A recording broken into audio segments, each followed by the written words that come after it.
FARDC. Nous voudrons assez que nos FARDC puissent combattre l'ennemi. Parce que nous sommes massacrés, nous sommes tués. Vous avez vu ce qui s'est passé à Kishiche, ce qui s'est passé à Ruchuru, ce qui s'est passé à Kabar, à Kibat, plutôt à Rumangabo, dans les territoires de Nyiragongo. En tout cas, on en a mal. Voilà que aussi dans les territoires de Masisi, Kichanga est aussi menacé, et aussi athée. Après avoir combattu, tu vois, on venait de perdre beaucoup de nos jeunes. C'est pourquoi nous disons qu'il ne suffit pas un président de faire appel à la mobilisation nationale de la population au moment qu'il ne fait rien. L'appui de la politique nationale n'est pas en train de se voir sur terre. C'est pourquoi nous regrettons. Dans cette sens, nous disons que le gouvernement congolais est en train de jouer le jeu de l'ennemi. Et pourtant, ils sont au four et au moulin. Alors, parlons alors de la ville de Goma qui est actuellement coupée avec la ville de Butembo, asphyxiée. Alors, s'il faut le dire, après la prise de Kichanga, et l'autre fois c'était Ruchuru, Goma Ruchuru, difficile d'y accéder. Goma Butembo, maintenant la route qui était utilisée par les usagers et encore une fois de plus coupée avec Goma.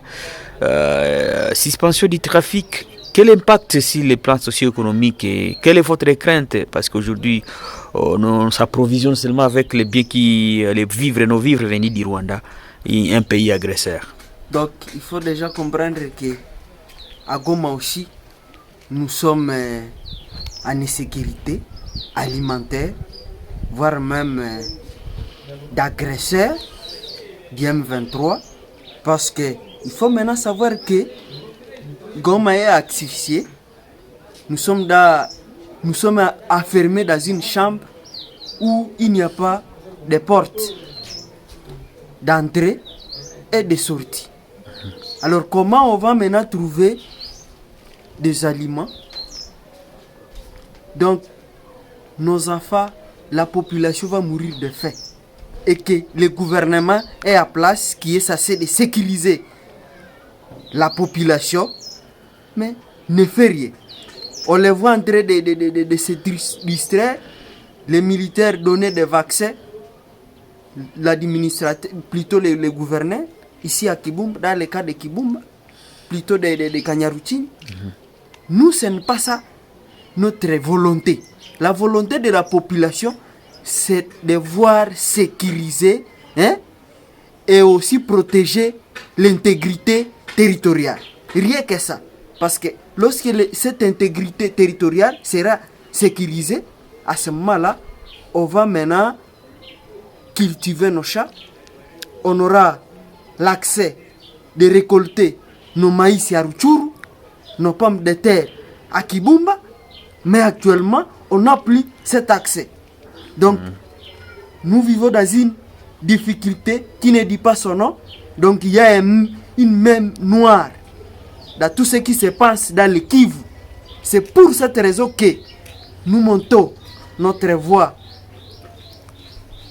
au créneau pour demander à M. Félix et son gouvernement, toutes ces personnes qui lui entourent, qui se trouvent dans les mangeoires, que même si ils voient des intérêts égoïstes, ça qui n'assure pas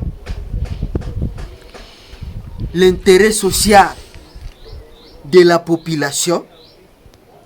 Donc, l'histoire va vraiment donner raison et il va vraiment condamner ceux qui gèrent les pays aujourd'hui. Voilà, pendant ces temps, il y a des déplacements massifs des populations qui est enfoui Kichanga. Et de l'autre côté, à Kanyaruchinya, il y a plein de monde, de Bushagara, plein de déplacés de guerre. Et maintenant, c'est le sud, du côté ouest, où on signale à Mugunga, de l'autre côté de Boulengo, Sake, des déplacements massifs encore. C'est une crise humanitaire qui vient encore s'augmenter à une autre crise. Alors, peut-être un mot à nos autorités qui seront en train de vous suivre via notre chaîne YouTube et pourquoi pas dans le monde. Nous, vraiment, c'est qu'ils peuvent comprendre que nous sommes vraiment inquiets de voir le gouvernement pendant tout ce temps. Vous avez vu l'arrivée du M23 à Bunagana. Il y a déjà 270 jours que le M23 a récupéré Bunagana. Mais jusque-là, ce sont des discours hypothétiques que le gouvernement lâche, mais sans solution sur terrain.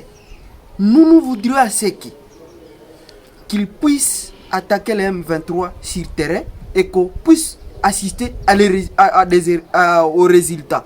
Pas question de discours médiatisés, dire non, les Rwandais nous agressent. Ça, on est en train de pleurnicher. Il y a un adage qui dit les chais à bois et la caravane passe. C'est le jeu que les Rwandais est en train d'utiliser le M23. Nous, on reste en train de pleurnicher et que l'ennemi, lui, avance. Et voilà que c'est Goma qui est à terre. Déjà, économiquement, Goma est à terre. Même les réfugiés qui étaient en train de fuir à Goma, pour dire que c'est Goma qui est sécurisé, maintenant, ils vont chaque fois consommer quoi à Goma? Est-ce qu'à Goma, il y a des chats? Nous sommes dans un milieu volcanique où on ne cultive rien. Maintenant, est-ce que Goma va survivre sur base de quoi? Si le Kivu ne produit rien comme aliment qui peut venir à Goma, du point de vue aussi monétaire, vous voyez, notre taux d'échange, c'est 2500 dollars. Oui, la dépréciation du franc congolais, face au dollar américain, un problème très sérieux. Et ça a impacté négativement sur le vécu quotidien, les paniers de la ménagère. C'est compliqué. En tout cas, c'est pourquoi nous disons que vraiment, tu vois, lorsque vous voyez un habitant de Goma, vous voyez dans lui des yeux, des larmes, la main au cœur, qui les touche, qui considère que peut-être est-ce que réellement nous sommes dans le pays, nous sommes dans la RDC. On comprend que nos frères de Kinshasa sont là en train de jouer de musique et tout comme ça. Ils sont prêts, ils entourent Félix Tshisekedi, le président de la République, le chef suprême de l'armée. Bon, au lieu de l'obliger à décider comme un chef suprême, mais jusqu'à présent on ne comprend rien. Donc on comprend que peut-être ils nous ont cédé. Et s'ils nous ont cédé, qu'ils disent réellement c'est la réalité. Parce que les enfants du Kivu, ils ont fait tous les moyens de barricader l'ennemi du peuple, mais jusqu'à présent, ce sont vraiment ces gens qui ne veulent pas vraiment comprendre nous sécuriser. Parce que nous avons usé de nos moyens capables pour donner solution, pour barricader la route à l'ennemi, pour protéger la route, la deuxième route qui octroyait comme vivre à la ville de Goma, Kichanga, et Kanyabayonga et Kibirizi, mais jusque-là est coupée. La route numéro 4 aussi avait déjà été coupée il y a longtemps, mais le gouvernement ne se soucie pas. C'est ce que nous déplorons et nous disons que vraiment pour nous autres c'est une inquiétude qui ne dit pas son nom, une main noire qui est autour de ça. Le gouvernement fait semblant, il joue les jeux d'ennemis pour distraire la population congolaise, pour faire montrer qu'ils sont en train de faire quelque chose. Nous sommes sous l'état de siège, l'état de siège n'a rien fait jusqu'à présent et nous ne comprenons rien. Un militaire qui gère la province, du point de vue concret, il ne fait rien. Nous n'avons pas vu ce qu'il est en train de faire comme de sérieuxité au profit de la sécurisation du peuple congolais. Merci beaucoup, Ombeni Sekoulé. Je peux encore vous présenter voilà votre fonction, s'il vous plaît. Oui, moi, c'est activiste des droits humains à territoire de Nyiragongo, actuellement président de la société